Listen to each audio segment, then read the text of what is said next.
Welcome back to the Deep Dive, everybody.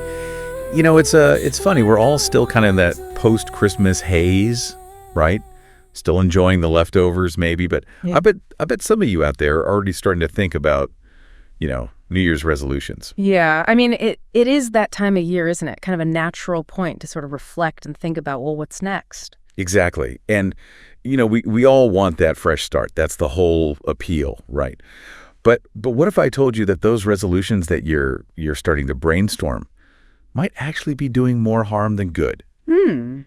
That's what we're going to be diving into today. There's this really interesting podcast episode that really challenges the whole concept of resolutions. It's called, get this, Make a Resolution, Break a Resolution. And it's from the My Next Startup Edge podcast. Okay. They actually make the pretty bold claim that these resolutions are actually counterproductive. See, that's what I find so fascinating about this whole topic. It's like they really break down the psychology behind why resolutions often fail. And it's not just about willpower or discipline. It's really about how our brains are wired. You know what I mean? Absolutely. Okay, so let's unpack this a little bit. They start by describing this scenario that I think we've all probably experienced, right? It's December 31st. You're feeling all motivated, maybe a little overindulged from all the holiday treats. And you grab a pen and paper, and suddenly it's like resolution frenzy. Oh, yeah. Right. Hit the gym 5 days a week. Finally learn Italian. Organize that storage room that's been driving you crazy. It all goes on the list. Oh, yeah. And in that moment, it feels amazing, right? Like, just by writing it down, it's like we've already accomplished something. Right. But, that feeling of accomplishment can be, well, a little deceptive. Totally. And that's where the podcast argues we fall into the first trap. Yeah. Because creating that list, it actually gives us a hit of dopamine. Oh, that feel good, Right, that feel-good neurotransmitter. Yeah. And it basically tricks our brains into thinking we've already made progress. But in reality, we haven't actually done anything yet. We haven't even broken a sweat. Not even close. And that's where the danger lies. We get this reward before we've even put in the work. So later on, when things inevitably get tough, our motivation takes a nosedive. It's like our brains almost learn to expect the gratification without the effort. Right, exactly. Yeah. So, okay, fast forward a few weeks into the new year. Life, as it always does, starts to happen. Work deadlines pile up, family commitments take over, that new season of your favorite show drops on Netflix, and suddenly you're binge watching. And those resolutions, well, they're starting to collect dust. Yeah, and because nothing terrible happens when we break those promises to ourselves, our brain gets another message. It's like, hey, it's okay to not follow through, And that creates the cycle of broken resolutions, right? And over time, that can really erode our self-trust, It's almost like we're training ourselves to accept failure. And that can have a ripple effect on other areas of our lives, not just goal setting, Absolutely. And what's particularly relevant for you, given your entrepreneurial mindset, is how this relates to taking action in business. Imagine applying the same cycle to launching a product or pursuing a new partnership. Oh, that's a really good point. It makes you realize how damaging that pattern of inaction can be, especially when you're trying to build something new. Right. It can be really, really detrimental. Exactly. But the good news is the podcast doesn't just leave us with the problem. They actually offer a solution. And this is where things get really interesting. So they actually suggest ditching the resolutions altogether, like completely, and instead cultivate what they call a bias for action. Interesting. So instead of focusing on like the what of our goals, we should be prioritizing the how, like the actual steps we're taking to achieve them. Right. Exactly. It's about shifting our mindset from planning and deliberating to actually, doing.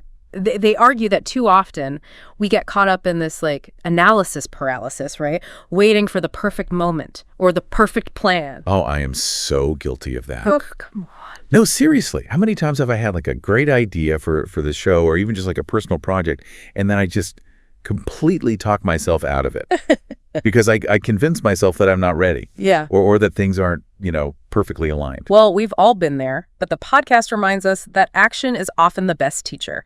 Think about all those successful entrepreneurs that we both admire. They didn't get where they are by waiting for the stars to align or for everything to be perfect. They took a leap of faith and figured things out along the way. It's like that saying, perfect is the enemy of good. Sometimes you just got to get started and trust that you can course correct as you go.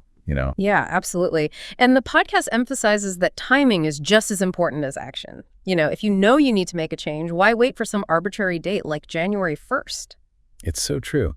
It's funny how we attach so much significance to the new year. It's like we think some magical switch is going to flip and we'll suddenly be more disciplined, more motivated. It's like, poof, new year, new me. But real change doesn't happen because of a date on a calendar. It happens when we decide to make it happen, The podcast really encourages us to act in real time, to seize those opportunities as they arise. So if you have an idea or a goal that you want to pursue, the best time to start is now, today. Okay, so I'm with you. We're ditching the resolutions, we're embracing a bias for action, and we're remembering that timing is everything. But how do we actually put this into practice? Where do we even start? Well, the podcast gives us 3 practical tips that I think are really helpful. First one is start small. So often we set these big, audacious goals for ourselves and they can feel overwhelming. And then that leads to procrastination. Right. Makes sense. So instead of saying, I'm going to write a book this year, maybe you start with, I'm going to write for 30 minutes every day. I like that. That feels a lot more manageable. Right. Break those big goals down into smaller, more manageable steps. The second tip is to find yourself an accountability partner. Sharing your goals with someone else, it creates that sense of urgency, and it makes it a lot harder to just kind of let them fade away. Oh, I know. That is so key. Having someone to check in with, to keep you on track, can make all the difference. Exactly. And it doesn't have to be some formal mentor. It could be a colleague, a friend, even an online community. The important thing is to have somebody who understands your goals and can provide that support and encouragement. And then finally, the podcast reminds us to celebrate our wins, no matter how small. Oh, that's a good one.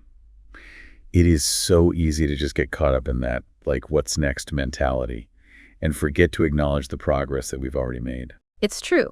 But celebrating those wins, even the tiny ones, it reinforces that positive cycle of action and achievement. It gives us that hit of dopamine, that feel-good neurotransmitter, and that can help fuel our motivation to keep going. Okay, so we've got our 3 actionable tips. Start small, build accountability, and celebrate wins. That sounds like a pretty solid framework for turning, intention into action. It really is. And the podcast really drives home the point that resolutions are just words. It's the actions that we take that truly matter. So they close by saying that procrastination stems from the fear of starting, while perfectionism is the fear of finishing. And productivity comes from overcoming those fears and just taking that first step. I love that. It's a powerful message. It's a reminder that we don't need to wait for permission or the perfect moment to pursue our goals. We have the power to just do it. So how can we apply this bias for action to our own lives? What would be a concrete example of how someone could take this advice and run with it? Well, think about it this way. Let's say you've been, tossing around this idea of launching a side hustle or, maybe even a whole new business. Oh, yeah. Something a lot of our listeners can relate to, for sure. Exactly. So instead of waiting for the quote unquote perfect time or getting bogged down creating some super detailed business plan that, let's be honest, never actually gets put into action. Happens all the time. Right. What if instead you took one small step today? Just one. So what? Yeah. Doing a little market research or maybe reaching out to one potential customer just to get some feedback? Yeah, exactly. Or even just sketching out a really basic website wireframe. It's about, shifting that mindset from I'll start when to I'm starting now.